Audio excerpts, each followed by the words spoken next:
ఈ 125 కీర్తనలో మొదటి 2 వచనాలండి. మొదటి 2 వచనాలు.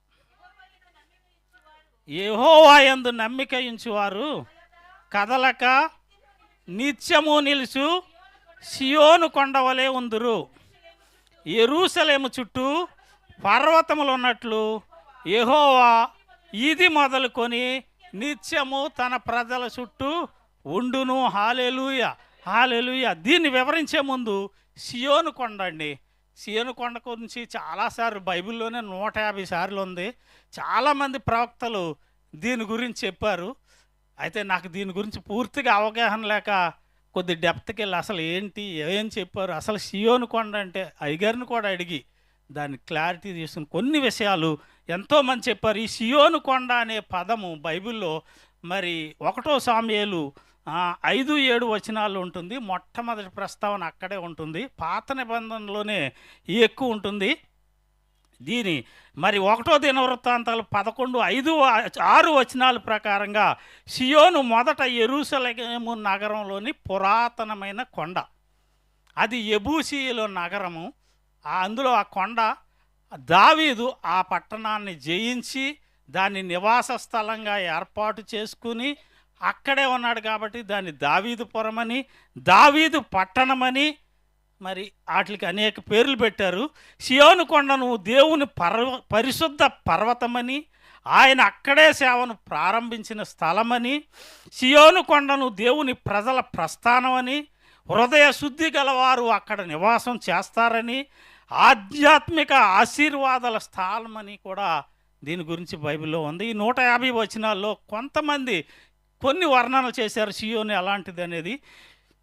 మరి కీర్తనల 132:13-14 వచనాలు. యెహోవా సియోనును ఏర్పరచుకొని ఉన్నాడు, తనకు నివాస స్థలంగా దాన్ని కోరుకున్నాడు. దేవుడికి చాలా ఇష్టమైన ప్రదేశం అట ఇది సియోను అనేది. ఇది నేను కోరుకున్న స్థానము, ఇది నిత్యము నాకు విశ్రమ స్థానముగా ఉండును, ఇక్కడ నేను నివసిస్తాను అని చెబుతున్నాడు. హల్లెలూయా. అలాగనే 87 కీర్తనలు ఉంటుంది. 87:2 వచనం. యాకోబు నివాసములన్నిటికంటే సియోను గుమ్మములు యెహోవాకు అతి ప్రియములైనవి. హల్లెలూయా. దేవుడికి బాగా ఇష్టమైంది. జకర్యా 8:3 ప్రకారంగా సత్యం అనుసరించు పురమనియు, సైన్యములకు అధిపతియగు యెహోవా పర్వతమనియు, దీనికి పరిశుద్ధ పర్వతమని ఈ సియోను పురానికి పేరు.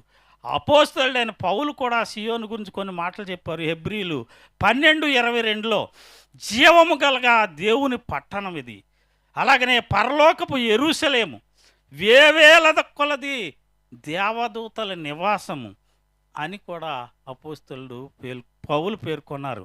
మరి దీన్ని బట్టి, ఈ వచనాలను బట్టి మీకేమర్థమైంది? దేవుని నివాసము సియోనుపురము.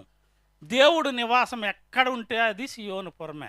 ఎక్కడ ఉంటే అక్కడ ఈ సియోనుపురం ఉంటుంది.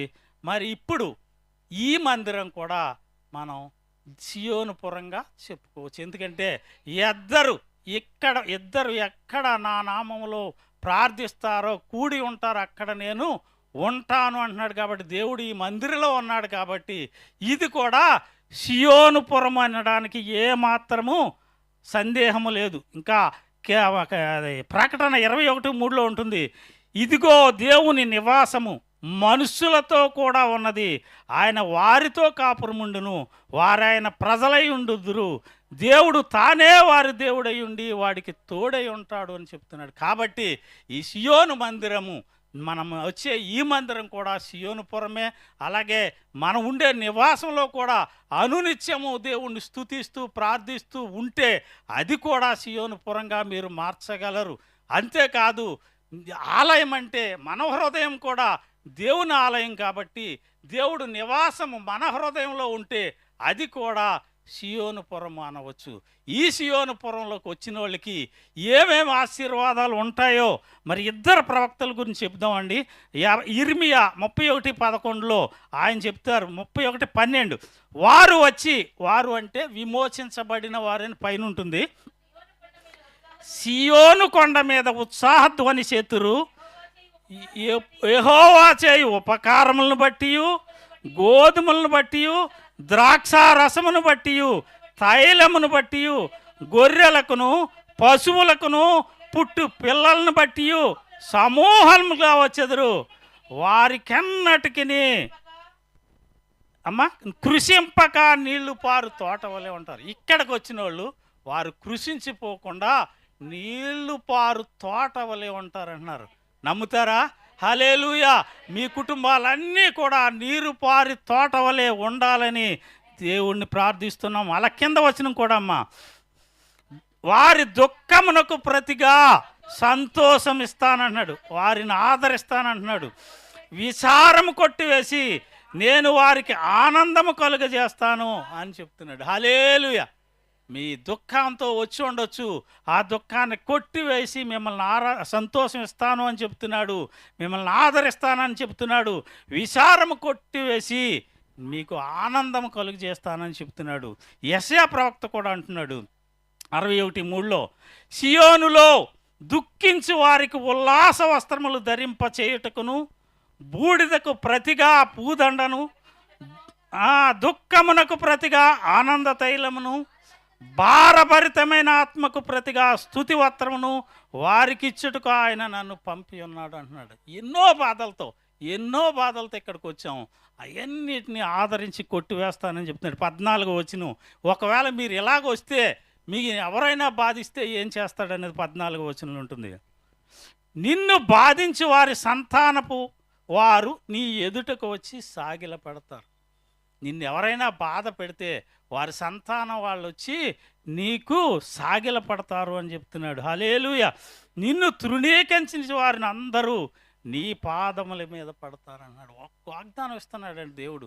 ఒకవేళ నీవు దేవుడి దగ్గరికి రావడానికి ఎన్నో బాధలు పడవచ్చు, ఎన్నో శ్రమలు పడవచ్చు, ఆరాధన చేయడానికి ఎంతో బాధతో రావచ్చు, బాధపడవచ్చు, అయినా సరే నిన్ను ఆరాధిస్తాను, నిన్ను ఆదరిస్తానని దేవుడు సెలవిస్తున్నాడు. కాబట్టి ఈ ఉదయ కాలాన్ని దేవుడిచ్చిన ఈ వాగ్దానాన్ని నమ్ముదాం. అలాగనే 125వ కీర్తన 1-2 వచనాలు కూడా, అవి కూడా వాగ్దానంతో కూడిన సందేశాలే. హల్లెలూయా. యెహోవా యందు నమ్మిక ఉంచువారు కదలక నిత్యము నిలుసు సియోను కొండవలే ఉంటారంట. యెహోవా మీద నమ్మకం ఉంచేవారు, కేవలము నమ్మకం ఉంచి ఆయన దగ్గరికి వస్తే మీరు కదలకుండా స్థిరమైన నివాసం స్థిరంగా ఉంచుతున్నాను. కొండ ఎప్పుడైనా కదులుతుందా? దాన్ని కదల్చడం ఎవరి తరము కాదు. అయినా సరే ఆ కొండ దగ్గరికి, కొండలాంటి దేవుడి దగ్గరికి, బండ మన యేసుక్రీస్తు బండే కదా, ఆ బండలాంటి దేవుడి దగ్గరికి, మరి అండగా ఉండే దేవుడి దగ్గరికి మీరు వస్తే, ఆయన మీద నమ్మకం ఉంచితే మరి మిమ్మల్ని ఆదరిస్తానని, కొండవలే కదలకుండా చేస్తానని దేవాది దేవుడు వాగ్దానం ఇస్తున్నాడు. మరి నమ్మాలి. ఈరోజు దేవుడిని నమ్మేవాళ్ళు ఎంతమంది ఉన్నారండి? అఫీషియల్గా లాస్ట్ వీకే పాస్టర్ గారు చెప్పారు 2% క్రైస్తవులు ఉన్నారు భారతదేశంలో, ఓన్లీ 2%. నెట్లో చెక్ చేస్తే ఇంకో 0.3 పెరిగింది, 2.3. మీరైనా చెక్ చేసుకోవచ్చు. హేతువాదులు ఉన్నారు, వాళ్ళైతే దేవుడిని నమ్మరు.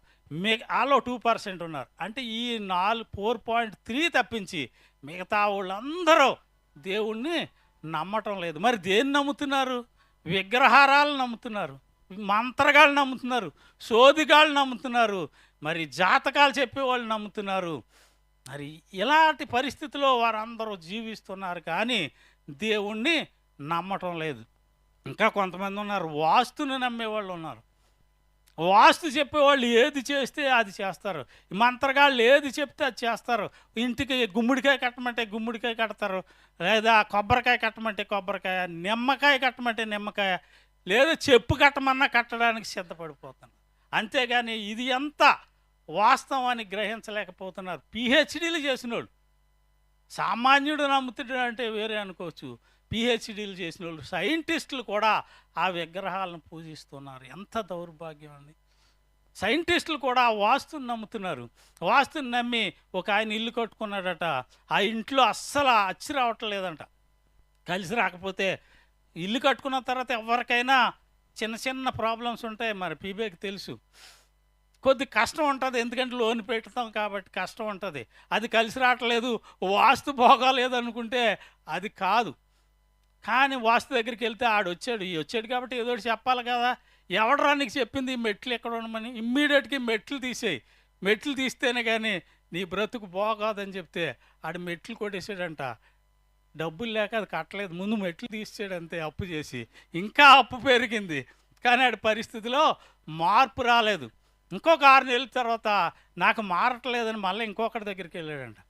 ఆడొచ్చాడు, ఎవడరా బాత్రూమ్ ఇక్కడ పెట్టమన్నాడు, బాత్రూమ్ తీసే అన్నాడట. మరి ఏం చేస్తాడు, తప్పదు. పరిస్థితులు బాగాలేదు కాబట్టి, పరిస్థితిలో మార్పు వస్తుందని నమ్మాడు కాబట్టి బాత్రూమ్ కూడా తీసాడంట. పరిస్థితులు మార్పు రాలేదు, మెట్లు లేవు, పైకి వెళ్ళలేకపోతున్నాడు, బాత్రూములు లేవు. పరిస్థితి చూడండి.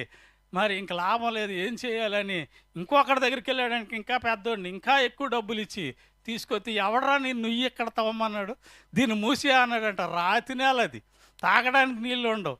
ఏం చేస్తాం, ఏదో బాధలు పడదామని ఆ నూతిని కూడా మూసాడంట. తాగడానికి నీళ్ళు లేవు, వెళ్ళడానికి బాత్రూములు లేవు, మరి పైకి వెళ్ళడానికి మెట్లు లేవు. అయిపోయింది. చివరికి ఆ స్థలం తక్కువ కమ్మేసి ఊరు వదిలిపోయి వెళ్ళిపోయాడంట. అది పరిస్థితి. మనుషులు నమ్ముకున్న వాళ్ళ పరిస్థితి ఇది. ఇది ఉదాహరణ కాదు, నిజంగా అందరూ కూడా పాటిస్తున్నదే. దయచేసి వీరిని ఎవ్వరిని నమ్మొద్దని మరి దేవుని పేరట మిమ్మల్ని అందరినీ కోరుకుంటున్నాను. హల్లెలూయా, హల్లెలూయా. ఒక ఆయన చెప్పాడు, మనుషుల స్వభావము టచ్ స్క్రీన్ లాగా ఉంటుందంటండి. ఇలా టచ్ చేస్తే చాలు వాళ్ళు మారిపోతుంటారు. వాళ్ళ నమ్మకం అంతే. మనం ఎంతో నమ్మకం పెట్టుకుంటాం వాడి మీద, కానీ ఇలా టచ్ చేయగానే ఆడు మారిపోతాడు. అవునంటారు కాదంటారు. మన బంధువులు అనేవారు, మన స్నేహితులు, ప్రాణ స్నేహితుడు అనేవాడు కూడా మనల్ని మోసం చేయొచ్చు. ఈ భూప్రపంచం మీద ఎవ్వరూ నమ్మకస్తులు కాదు. దేవాది దేవుడు ఒక్కడే నమ్మకమైన వాడు. హల్లెలూయా. ఈ మరి దైవ గ్రంథంలో కూడా అలాంటి టచ్ స్క్రీన్లు చాలా ఉన్నాయి. ఇది ఉదాహరణగా భూప్రపంచం గురించి కాదు, అలాంటిది ఉంది. ఉదాహరణకి మనం లాబాను గురించి చెప్పవచ్చు. లాబాను మరి ఆ యాకోబు అన్నయ్య అయిన యాసావుతో చంపేస్తాడనే భయంతో పారిపోతాడు. మా తల్లి సలహా మీద మేనమామ దగ్గరికి వెళ్ళిపోతాడు. మేనమామ అల్లుని చూడగానే నా ఎముకలో ఎముక, నా మాంసంలో మాంసం, ఎంత పొగుడుతాడో మనకు తెలుసు కదా. అలనాడు ఆదాము అవ్వమ్మ గురించి చెప్పిన మాటలే లాబాను అంటాడు. ఒకసారి చూడండి, ఆదికాండం 29:14. అప్పుడు లాబాను, నిజంగా నీవు నా ఎముకయు నా మాంసమునై ఉన్నావు అంటాడు. అలాగన్న ఆదాము, ఆహా నాకు భలే మేనమామ దొరికాడు లాబాను, కానీ ఇంకా నా బ్రతుకు అక్కడికి వెళ్ళాల్సిన పని లేదు, చాలా బాగా చూసుకుంటాడు నా మేనమామ అనుకుంటాడు. కానీ కాలము గడిచే కొద్ది యాకోబుని చూసేటప్పటికి అతని ముఖం ఆందుని తాగే ముఖం అయిపోయిందట. బైబిల్లోనే ఉంది, ఆముదు అనేది లేదు కానీ బైబిల్లోనే ఉంది.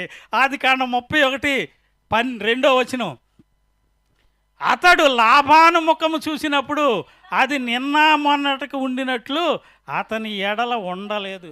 భార్యతో అంటాడు 5వ మీ తండ్రి కటాక్షము నిన్న మొన్న నా మీద ఉండినట్లు ఇప్పుడు నా మీద ఉండలేదు, నాకు కనపడుచున్నది.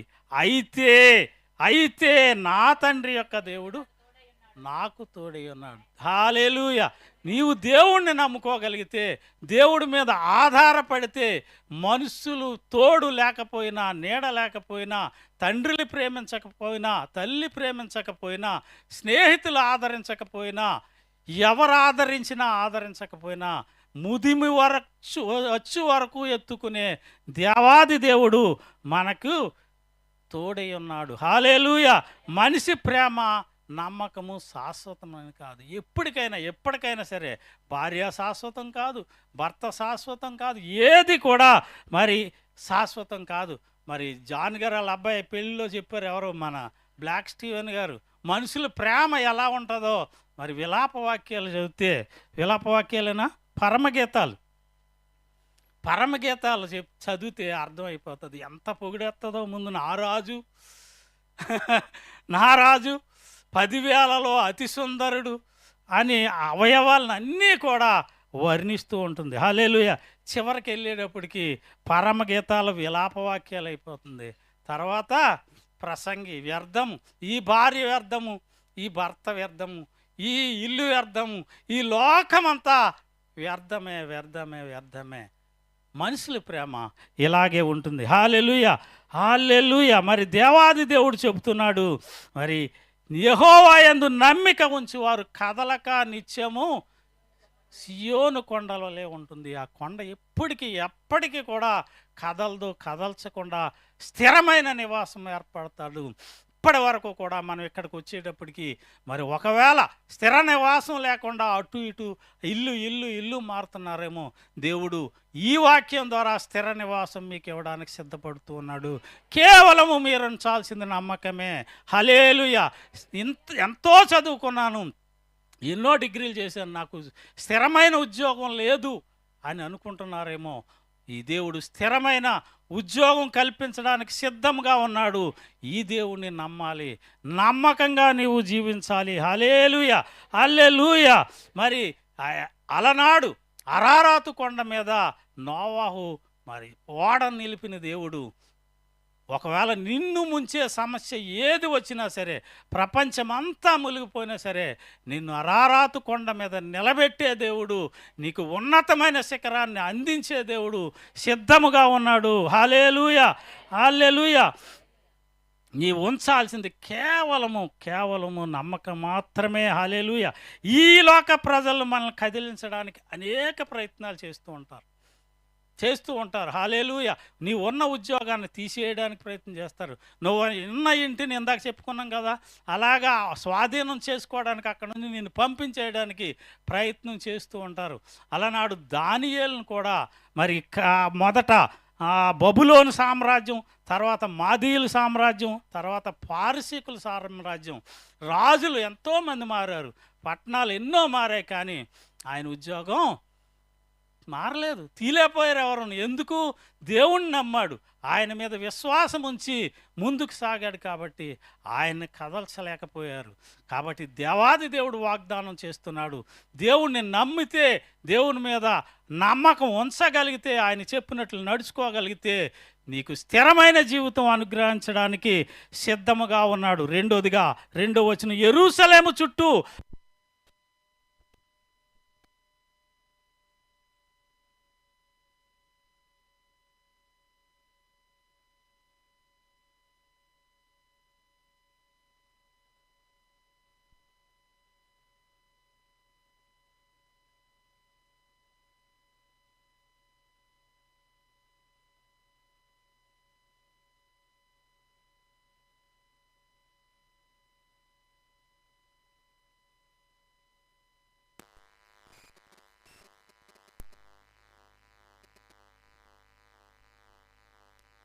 అగ్ని గుర్రాలు రథాలు ఉంచి కాపాడిన దేవుడు ఈరోజు నిన్ను కూడా కాపాడడానికి సిద్ధముగా ఉన్నాడు. కీర్తన 121 7, 8 వచనాలు అంటాడు కదా, ఏ అపాయమును రాకుండా యెహోవా నిన్ను కాపాడును, ఆయన నీ ప్రాణమును కాపాడును, ఇది మొదలుకొని నిరంతరము నీ రాకపోకలందు యెహోవా నిన్ను కాపాడును. హల్లెలూయా, హల్లెలూయా. నీవేం చేసినా సరే, ఎక్కడికి వెళ్ళినా సరే నిన్ను వెంటాడుతూ ఉంటాడు, నిన్ను కాపాడుతూ ఉంటాడు దేవుడు. కాబట్టి దేవుడి మీద నమ్మకం ఉంచాలి. నా దేవుడు నన్ను కాపాడతాడు, నన్ను రక్షిస్తాడు, ఈ సమస్య నుండి నాకు విడుదల కలుగజేస్తాడు అని నమ్మగలిగితే మన దేవుడు కాపాడే దేవుడు, స్థిరపరిచే దేవుడు. అలా ఊగిసలాటలో ఉండకుండా స్థిరమైన నమ్మకంతో ఉంటే స్థిరపరుస్తాడు. హల్లెలూయా. మరి మూడోదిగా గలతీయులు 3:6లో ఒక మాట ఉంటుంది, అబ్రహాము దేవుని నమ్మెను, అది అతనికి నీతిగా ఎంచబడింది. మూడోదిగా మొదట్లో స్థిరపరుస్తాడు, రెండోదిగా కాపాడతాడు, మూడోదిగా నిన్ను నీతిమంతుడిగా తీరుస్తాడు. ఆమేన్. నీతిమంతుడిగా దేవుడు తీర్చడానికి సిద్ధంగా ఉన్నాడు. నీ ఉంచవలసింది కేవలము నమ్మకం మాత్రమే. హల్లెలూయా, హల్లెలూయా. సామెతలు 28-25లో ఉంటుంది, యెహోవా యందు నమ్మకం ఉంచి వాడు వర్ధిల్లుతాడు అన్నాడు. అబ్రహాము ఎలా వర్ధిల్లాడు మనకు తెలుసు కదా. విగ్రహారాధికుడైన అబ్రహాము మరి ఇసుక రేణువులు అంటే సంతానాన్ని కలిగి ఉన్నాడంటే, అలా వర్ధిల్లాడంటే కేవలము ఆయన మీద నమ్మకం ఉంచడం వలనే. హల్లెలూయా. అలాగనే అది నీతిమంతుడిగా ఎంచబడ్డాడు. నమ్మకం ఉంచడం వల్ల అతను ఏమయ్యాడు? నీతిమంతుడిగా ఎంచబడ్డాడు. నీతిమంతులు ఖర్జూరపు వృక్షము వలె మొవ్వు వేయుదురు, లెబలోను మీది దేవదారు వృక్షం వలె వారు ఎదుగుతారని దేవాది దేవుడు వాగ్దానం చేస్తున్నాడు. నీతిగా ఉండాలి, నమ్మకం కలిగి ఉండాలి. హల్లెలూయా. మరి నీతిమంతుని తల మీదకి ఆశీర్వాదాలు వస్తాయి అని సామెతలు 10:6 ఉంటుంది. హల్లెలూయా. మరి దేవుడు అబ్రహామును దీవించాడు, ఆయన తల మీదకి అనేక ఆశీర్వాదాలు అనుగ్రహించాడు. ఇసుక రేణువుల వలె, లెక్కలేనన్ని నక్షత్రాల వలె మరి ఆయన సంతానాన్ని అభివృద్ధి పరిచాడు. హల్లెలూయా. మరి దేవుణ్ణి నమ్ముతున్నాం. ఈరోజు దేవుడి మీద నమ్మకం అయితే ఉంచట్లేదు, ఇందాక చెప్పినట్లుగా. అలాగనే దేవుణ్ణి నమ్మకుండా కొంతమంది నీతిమంతుడు అనిపించుకోవాలనే ప్రయత్నాలు చేస్తున్నారు. దేవుణ్ణి నమ్మట్లేదు, బయట చూస్తున్నాం కదా. అన్నదానాలు చేస్తున్నారు, వస్త్రదానం చేస్తున్నారు, గోదానాలు చేస్తున్నారు, భూదానం చేస్తున్నారు, కొంతమంది డబ్బు దానం చేస్తున్నారు. దేవుణ్ణి నమ్మకుండా నువ్వు ఏ దానం చేసినా సరే, దేవుణ్ణి నమ్మకుండా ఏమి చేసినా సరే అది వ్యర్థము. యెషయా 64:6 ఒక వచనం ఉంటుంది, మా నీతి క్రియలన్నీ మురికి గుడ్డ వలె ఉన్నాయి అని చెప్తున్నాడు. దేవుణ్ణి నమ్మకుండా నువ్వు ఏ నీతి క్రియలు చేసినా సరే అది మురికి గుడ్డ అని చెప్తున్నాడు. నువ్వు చేసే అన్నదానం ఒక మురికి గుడ్డ, నువ్వు చేసే గోదానం ఒక మురికి గుడ్డ. నేను చెప్పేది కాదు, దేవుడు చెప్తున్నాడు. నువ్వు చేసే డబ్బు దానం ఒక మురికి గుడ్డ, నువ్వు చేసే భూదానం ఒక మురికి గుడ్డ, వస్త్రదానం మురికి గుడ్డ, పశువుల దానం ఒక మురికి గుడ్డ అని దేవాది దేవుడు చెప్తున్నాడు. కేవలము దేవుణ్ణి నమ్మడం ద్వారానే నువ్వు నీతిమంతుడిగా తీర్చబడతావు. కానీ దేవుణ్ణి నమ్మకుండా, దేవుడి మీద ఆధారపడకుండా నువ్వు ఏ దానం చేసినా నువ్వు నీతిమంతుడు అనిపించుకోవు. హల్లెలూయా, హల్లెలూయా. కాబట్టి దేవాది దేవుణ్ణి నమ్మి ఆయన మీద ఆధారపడితేనే మనం నీతిమంతులుగా అనిపించుకోగలము. హల్లెలూయా. అలాగనే అబ్రహాము పొందిన ఆశీర్వాదాలు మనందరికీ తెలుసు, అవన్నీ వివరించుకోవడానికి సమయం లేదు. హల్లెలూయా. ప్రతికూల పరిస్థితులు వచ్చినా దేవుణ్ణి నమ్మి ఆయన మీద ఆధారపడితే, ప్రతికూల పరిస్థితులు అంటే మనకు అన్నీ అనుకూలంగా ఉండవు. ఇందాక వచ్చేటప్పుడు నేను స్వీట్ అమ్మని చూశాను, శైలమ్మని పరిగెడుతుంది, ఏ అమ్మ అని వాంతి వచ్చేస్తుంది అంకుల్. అమ్మ అక్కడ ఆరాధన చేస్తావు నువ్వు, ఆ వాంతి వచ్చేస్తే ఎలాగంటే అలాంటి పరిస్థితుల్లో కూడా దేవుడిని ఆరాధించింది కాబట్టి ఆ టైంలో ఆమెకి ఏ వాంతి రాలేదు, దేవుడు కాపాడాడు. దానికి సేఫ్ గార్డ్గా ఒక కప్పు కూడా తెచ్చుకుంది, ఒకవేళ వస్తే అందులో వేసేద్దామని దేవాది దేవుడు ఆపాడు. కాబట్టి ప్రతికూల పరిస్థితిలో కూడా దేవుణ్ణి ఆరాధిస్తే మనల్ని సంతోషంగా ఇస్తాడు, ఆనందం ఇస్తాడు. హబక్కూకు 3:17-18 ఒక వచనాలు ఉంటుందండి. అంజూరపు చెట్లు పూయకుండినను, ద్రాక్ష చెట్లు ఫలింపకపోయినను, ఒలీవ చెట్లు కాపు లేక యుండినను, చేనిలోను పైరు పంటకు రాకపోయినను, గొర్రెలు దొడ్డిలో లేకపోయినను, సాలలో పశువులు లేకపోయినను, నేను యెహోవా యందు ఆనందించెదను, నా రక్షణకర్త అయిన నా దేవుని యందు సంతోషించెదను అని నీవు చెప్పగలిగితే, అని నీవు చెప్పడమే కాదు అలా ప్రవర్తించగలిగితే, దేవుణ్ణి నమ్మగలిగితే, ఏ పరిస్థితులు వచ్చినా అనారోగ్యమా రా దేవుడి దగ్గరికి, ఆరోగ్యం ఇస్తాడు, చెప్తున్నాడు కదా. ఎంతో బాధతో ఇక్కడికి వచ్చి ఆరోగ్యం పొందుకొని వెళ్ళారు. ఖాళీ పాత్రతో వచ్చి, ఖాళీగా వచ్చి ఆశీర్వాదాలు పొందుకుని ఎన్నోసార్లు వెళ్తున్నారు. అనారోగ్యం సాకు మాత్రమే, బాగాలేదని. ఇంక ఏ పని మానేస్తున్నావు? అనారోగ్యం వస్తే మానేస్తున్నావా? భర్తకు వండడం మానేస్తున్నావా? లేదే. పిల్లలకు వండడం మానేస్తున్నావా? లేదే. సాకు దేవుడికి దగ్గరికి రాకపోవడానికి నీకు సాకు మాత్రమే అనారోగ్యం. నిజంగా దేవుడి దగ్గర రావాలి అంటే అనారోగ్యంతో ఆరోగ్యంతో వెళ్ళు. హల్లెలూయా. ఎన్ని ప్రతికూల పరిస్థితులు వచ్చినా దేవుని విడిచిపెట్టకుండా నమ్మగలిగితే నిన్ను స్థిరపరుస్తాడు, నిన్ను కాపాడుతాడు, నిన్ను నీతిమంతునిగా తీర్చిదిద్దుతాడు. నువ్వు ఎప్పుడు సంతోషంగా ఉంటావు, నీరు కట్టిన తోట వలె ఎప్పుడు ఫలిస్తూనే ఉంటావు. నీ ద్వారా అనేక మంది రక్షణలోకి నడిపించబడతారు. కాబట్టి ఈ ఉదయకాలం దేవుణ్ణి నమ్ముదాం, ఆయన మీద విశ్వాసం ఉంచి ముందుకు సాగుదాం. అటువంటి కృప, ధన్యత దేవుడు మీకు, నాకు, మనందరికీ దయచేయునుగాక. ఆమేన్.